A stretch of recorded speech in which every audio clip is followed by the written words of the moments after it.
En 2022, el mundo presenció el inicio de la invasión rusa a Ucrania, un conflicto que no solo cambió la realidad política y social de Europa del Este, sino que también alteró profundamente la economía global. El día de hoy queremos hablar sobre esto, pero más allá de lo político o lo militar, queremos mostrarles cómo este suceso también tuvo un gran impacto en la microeconomía. Muchas veces escuchamos hablar de las guerras y pensamos en batallas, sanciones o diplomacia, pero rara vez nos detenemos a pensar en cómo una simple guerra puede cambiar los precios, la oferta, la demanda y hasta las decisiones de los consumidores. Pero primero contextualicemos cómo comenzó esta guerra. Esta guerra se remonta a febrero del 2022, cuando Rusia lanzó una invasión a gran escala del territorio ucraniano. Previamente, desde el 2014, ya tenían enfrentamientos en la región de Donbass y la anexión de Crimea.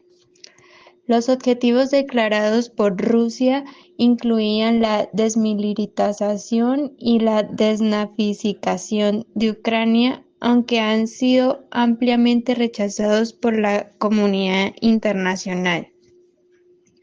El avance inicial ruso se realizó desde diferentes frentes, desde Crimea al sur, desde Rusia al este y mediante la vía de Bielorrusia hacia Kiev al norte. Ucrania reaccionó con una defensa firme. Su presidente Volodymyr Zelensky llamó a la movilización general y pidió ayuda internacional. A su vez, numerosos países y organismos internacionales impusieron sanciones económicas a Rusia y enviaron apoyo militar y humanitario a Ucrania. Las consecuencias han sido dramáticas: miles de personas muertas y heridas, ciudades destruidas, millones de desplazados internos y refugiados. La economía de Ucrania sufrió una contracción severa y la infraestructura crítica, incluyendo energía y transporte, fue golpeada. Desde el plano internacional, el conflicto ha alterado cadenas de suministro globales, generando crisis alimentarias y planteado debates sobre el rol de organismos como la OTAN, la Unión Europea y alianzas defensivas. En síntesis, esta guerra no solo es un enfrentamiento territorial, sino también una batalla de valores, soberanía y estabilidad global. Aún no se avisora un final claro y el mundo sigue vigilante.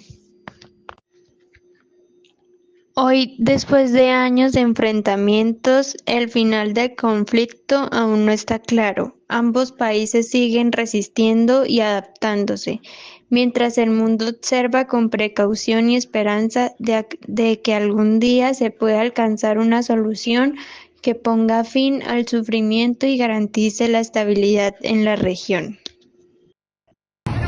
Desde febrero del 2022, el conflicto entre Rusia y Ucrania cambió el mundo. Pero ¿qué tiene que ver una guerra tan lejana con lo que pagamos por pan y por gasolina? Deja que te lo expliquemos. En este video veremos cómo la microeconomía nos ayuda a entender estos conflictos, usando conceptos tan básicos como la escasez, la oferta, la demanda, la intervención del Estado y la intervención de la comunidad. Pero hablemos un poco de la escasez. Sabemos que Rusia y Ucrania son grandes exportadores de petróleo, gas y trigo. Cuando la guerra comenzó, las rutas comerciales se cerraron y el suministro se redujo. Santi, ¿por qué últimamente hay tanta escasez de harina, pan y gasolina? ¿Eso tiene que ver con la guerra entre Rusia y Ucrania? Sí, y esto lo explica el modelo de oferta y demanda. Déjame te explico bien. Rusia y Ucrania son los principales, o eran los principales exportadores de esos tres productos en toda Europa. Pero cuando empezó la guerra, ¿qué cambió? Cambió la oferta. ¿Por qué? Porque las rutas de comercio se cerraron y eso hizo que ese producto ya no se pueda exportar. O sea que ahora hay menos producto disponible en el mercado. Exactamente, pero la demanda no cambió porque la gente sigue necesitando ese producto. Entonces ellos seguían comprando el producto sin importar el valor. Lo que cambió fue el punto de equilibrio. Ok. Entonces eso explica por qué ahora todo subió tanto si nosotros no tengamos nada que ver con la guerra. Exactamente, y esto nos lo ayuda a entender la microeconomía. Buenas tardes a todos nuestros televidentes. Estamos aquí con Juliet, una estudiante de mercadeo, y él nos va a hablar por qué los precios subieron tanto en la guerra entre Rusia y Ucrania. Juliet, ¿por qué a pesar de que los precios subieron, los consumidores siguieron adquiriendo estos productos? Es una muy buena pregunta. Esto se debe a que los productos afectados tienen demanda inelástica, o sea que por más que se eleven los precios, los consumidores siempre van a seguir comprándolos. ¿Podrías explicarnos esto con un ejemplo? Claro, un ejemplo sería el pan y la gasolina. Por más de que el precio de esos dos productos suba, los consumidores necesitan esos productos para poder seguir alimentándose y seguir trabajando. Son productos que no se pueden reemplazar tan fácilmente. ¿Y qué consecuencias trae esto para los consumidores? Las familias deben destinar su dinero a la compra de los bienes básicos y reducir los demás gastos. Aunque la guerra fue a miles de kilómetros de nosotros, su impacto llegó hasta nuestros bolsillos. La demanda inelástica nos muestra cómo hay productos que son irreemplazables a pesar de que su precio suba. Ahora hablemos de la intervención del Estado. Cuando existe una crisis a nivel internacional o una guerra en este caso, el Estado tiene que intervenir porque se suelen producir distintos problemas. 3 de ellos podrían ser la escasez, el cómo los productores se ven beneficiados pero hacen que el consumidor no lo esté, y también el cambio brusco entre los precios.